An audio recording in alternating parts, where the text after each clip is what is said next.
I think if I hear you call me Becky one more time, six-pack, I'm gonna pop your tops. All six of them. Who are you?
Hey, this is Matt once again. We're about to another review. There's another request, this time from Jose Ballard, and it's for Dracula Untold.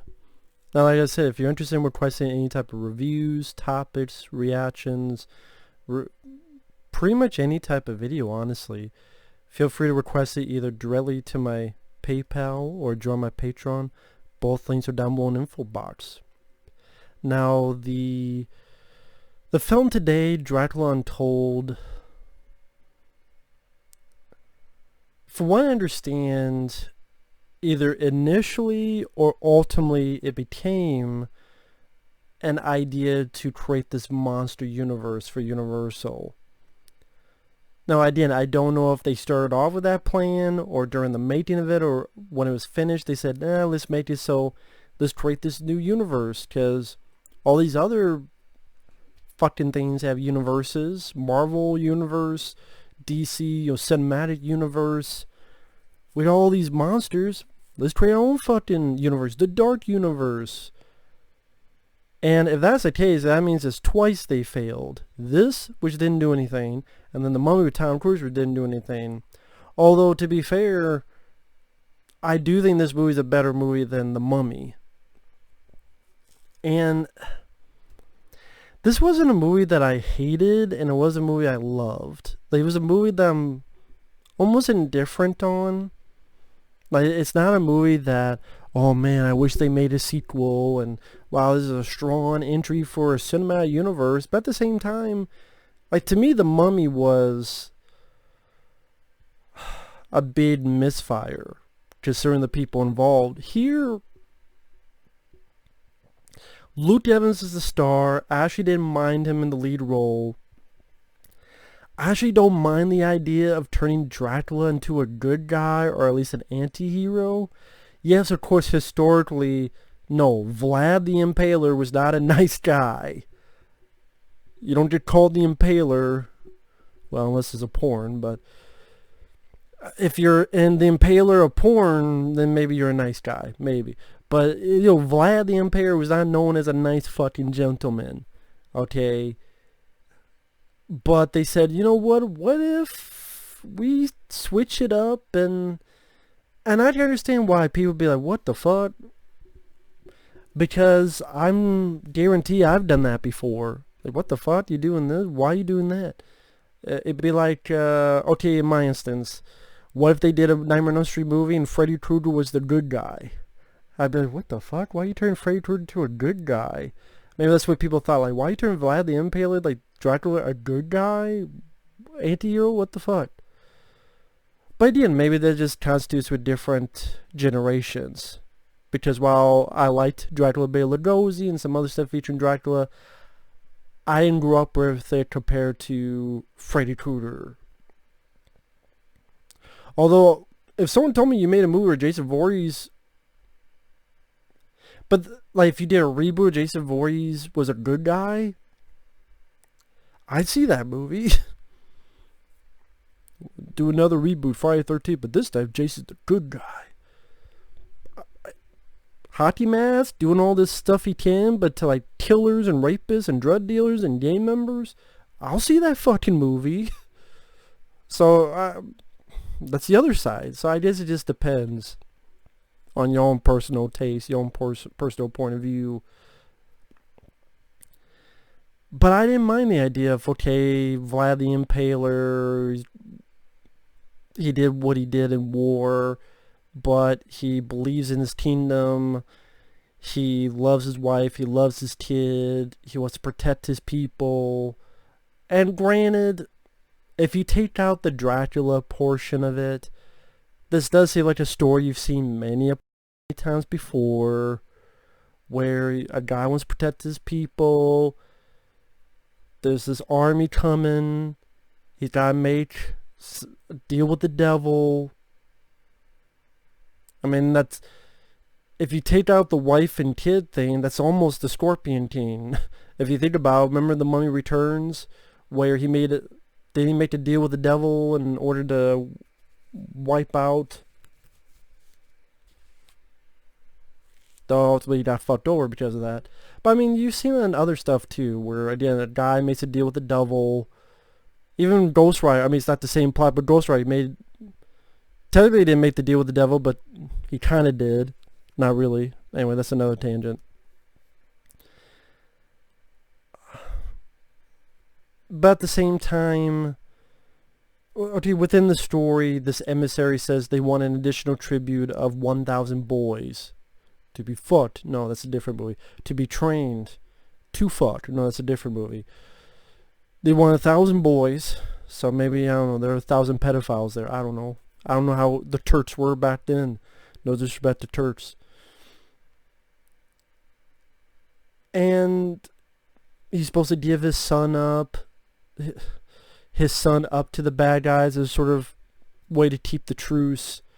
And Luke Evans like, fuck that, you're not taking my son, so he kills the people. Then they're like, you got a war.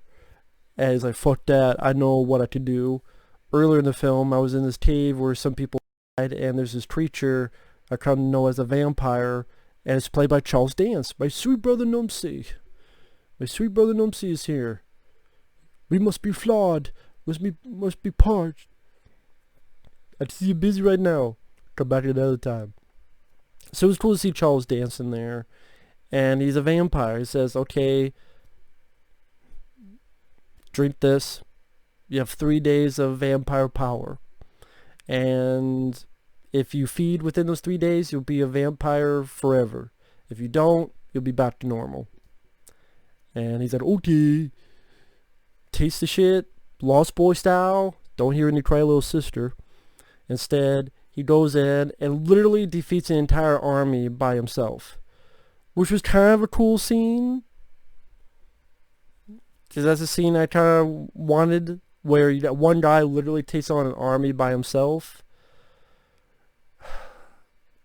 I will admit I had some fun because the idea of it, I can see how it'd be. I do see how people say it looks ludicrous. I actually didn't mind the idea that he would turn to bats and then form into human again, then turn to bats and form again. I don't know, that reminded me of a video game. But like, for me in a good way, that seemed like a power you have in a video game. You're playing as a vampire. Oh shit, I can't get through this thing. Turn to bats. Oh, now you can. Or I'm invincible. Maybe it's one of those, you're invincible for a second. Bats. Which that's used quite a bit. That whole power thing. He has more strength, more speed. His vision is a little bit in pitch black. The only issues I had with it was, number one, it has a little murky ink blot. Kind of like Underworld. Maybe even a little bit like Priest, like one of those movies where it looks like there's ink in the cinematography. I don't know how else to put it. It's not really my favorite type of cinematography, my favorite type of look for a film. Also, to me, the biggest problem with this film is PG-13. And of course they made it PG-13 because it cost a lot of money. and they feel they won't deal back with an R rating. But it didn't need to be that huge of a budgeted film. See, they should have done this film, but think of Blade. And in a way, if you want to see a vampire kicking ass, part of you goes, why don't you just watch Blade? And why don't you just watch Blade 2? Hell, well, that's a different... That wasn't Universal, that was New Line Cinema. But take the page from Blade. I mean, those films, Blade and Blade 2 did not cost $100 million. That's why they were able to be R-rated. And because they're R-rated, they're actually sees they could do more. They didn't have to cut so quickly. And they didn't have to alter the choreography of the fighting because of PG-13, when you ever have fight scenes, they have to alter with the way it's moved and the way certain things are cut because you can't show too much. I mean, think about it. You have a vampire, Dracula, taking out an entire fucking army. But he's got to do a PG-13.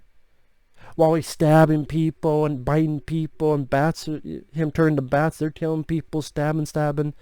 And even with that said, I still enjoyed the scene somewhat. Just for the audacity of him trying to kill an entire army. At certain points, like he breaks a sword and pushes into a guy, or there's a sword on the ground. A lot of the battle's reflected among the sword, and you see all these different events on the reflection of the sword. Well, I thought there was interesting shots of that nature.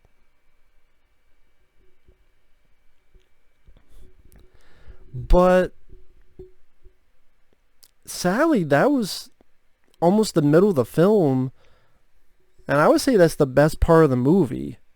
And if you don't like that part, you're probably not going to like the movie. So really, I would say the film is kind of meh. Like, it didn't make me mad. It's more of a meh movie. Like, it's not a movie that's, well, as some reviewers, not a movie that sucks, pun intended. It's not a movie that is, it's not a movie that's great either. It's kind of a middle of the road, almost average. Because after that, it's just, you can kind of predict what happens in a way. He after he succeeds that battle, he comes back. Some of the people realize he's a vampire, so they try to burn him. He's like, "Well, you," and I thought Luke Evans did a good job. Like, hey, you guys wouldn't be alive if it wasn't for me. You think you made it here with your skills? No, you're here. You're alive because of me. I thought the scenes he had with his son were all right. His son says, "You turned to this because of me, did you?" You know, he did it to protect his family.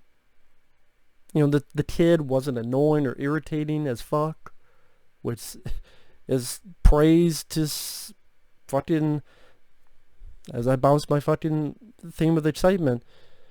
A lot of times you have kids in these movies that are annoying as hell. Not the case in this. But on the flip side, the bad guy, and when you're out the other with the bad guy, I can't really say there's anything charismatic or threatening or give a shitness with the bad guy. There's another battle.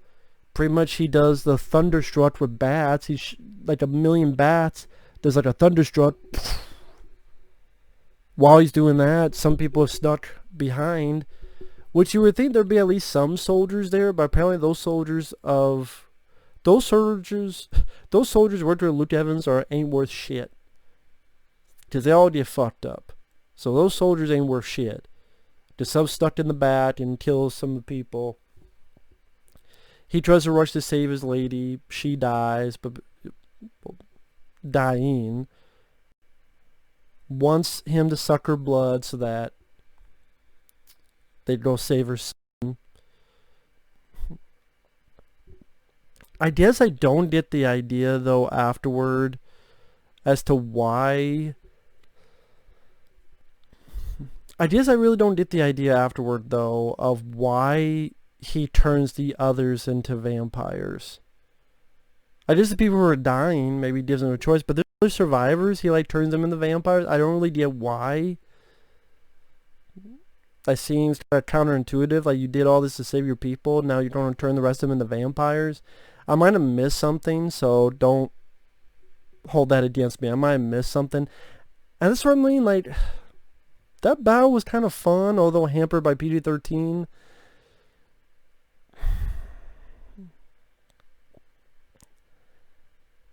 You know, a lot of CGI with the bats. They love the bats in this. Like, they were addicted to bats. Like, this should be called Bats Untold. There's more fucking, almost more fucking bats than Dracula. Bats Untold. So this is a prequel to Bats with Lou Diamond Phillips? No, a different one. But, you know, final battle. I do like the idea that the bad guy has... I guess because I like the... There's two interesting shots. Earlier, where...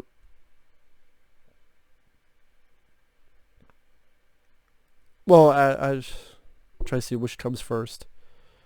The fight that he has with the bad guy, where it's an interesting dynamic of there's all these coins because silver hurts vampires. So the bad guy's literally all these coins on the ground, and he even has these coins on pouches hanging, so he'll hit them and coins will flitter down. Look at that set. I thought that was interesting dynamic. Pretty much powers. Which makes on a fucking army of like hundreds by himself. What suspense do you have later on? That's why part of me's like, can't he take care of these guys by himself? Why does he need a vampire army? We just saw him take like 1,000 people, not even 100, like 1,000 people by himself. Like that middle portion seemed like it would be the ending of the film. After you see a scene like that, him fighting one guy just kind of not as epic.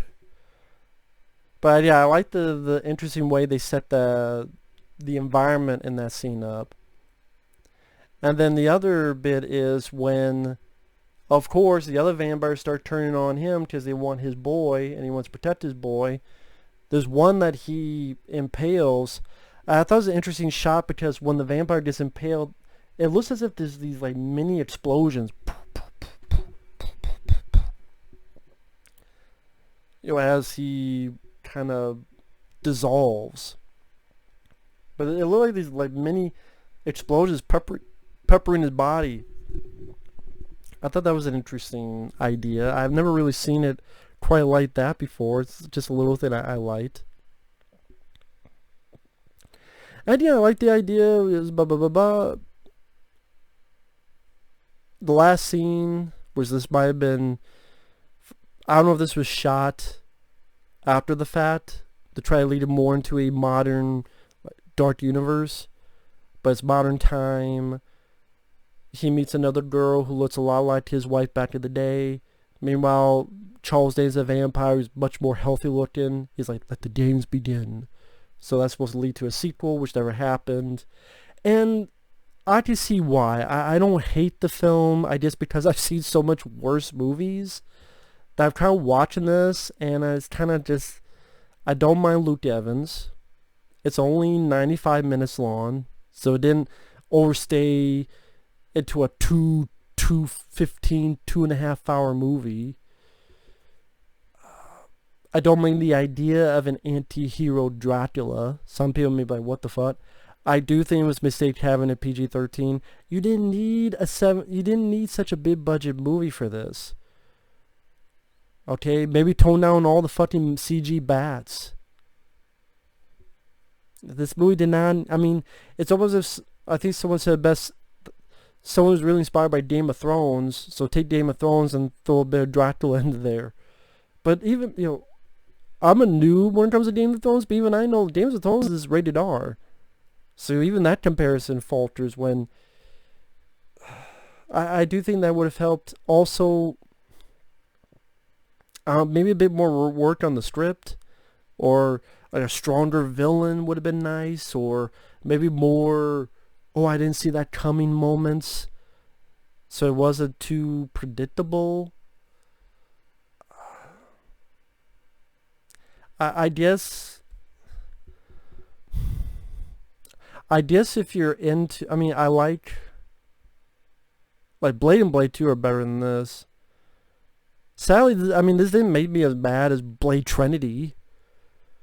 I wonder if, like, maybe if you're into the Equilibrium films, maybe you'd be into this. But even some of those were rated R from what I remember. I could be wrong. Maybe they were not. It's been a while since I've seen the Equilibrium films. No, not Equilibrium. Equilibrium is the one with Christian Bale. What the fuck is that movie? With Kate Beckinsale, Underworld. I think I said Equilibrium before. I've heard people like, what the fuck do you mean Equilibrium? The Christian Bale? That's an awesome movie. That's my favorite Christian Bale film. I didn't mean Equilibrium. What I said before, I meant to say Underworld with Kate Beckinsale. That's what I meant. So I think when I was talking about the filters, like Equilibrium, what filters are in Equilibrium? I meant Underworld. I was going to eat my underwear for making that mistake. I'm sure I did. People are like, what the fuck does that mean? Like 10 minutes ago when I mentioned it. No, I mean, it has that ink blot look like Underworld. Not Equilibrium, Underworld. Be a troll, so. Underworld, I don't remember if they were PG-13. They might have been. But maybe if you like the Underworld films, you'll be more into this. I don't know. As is, it was kind of average. No sweat off my brow that I didn't get a sequel. I just see why it wasn't. It was not really a memorable film. So I just see why. Like, it's one of those, it's okay, passable time waster. It didn't offend me or anything. I've seen much worse. I've seen better. Sally, this is less annoying than The Mummy with Tom Cruise. Although I do think The Invisible Man that came out this year is better than both of these. I think if that started off your universe, I think it would have been a more successful venture. And not worry about connecting everything. Fuck. At least that didn't do that. Like, this movie was its own film. It wasn't like The Mummy where let's connect Dr. Jekyll and also maybe this and maybe that. Like, it didn't do that. Let's have an agency that's like S.H.I.E.L.D. but it's not S.H.I.E.L.D. This movie at least did not do that. It was its own film. So, that's another I just say that was done better compared to Tom Cruise's The Mummy. So, with that said, thanks for watching. Take care. And we will see you guys later. Bye-bye.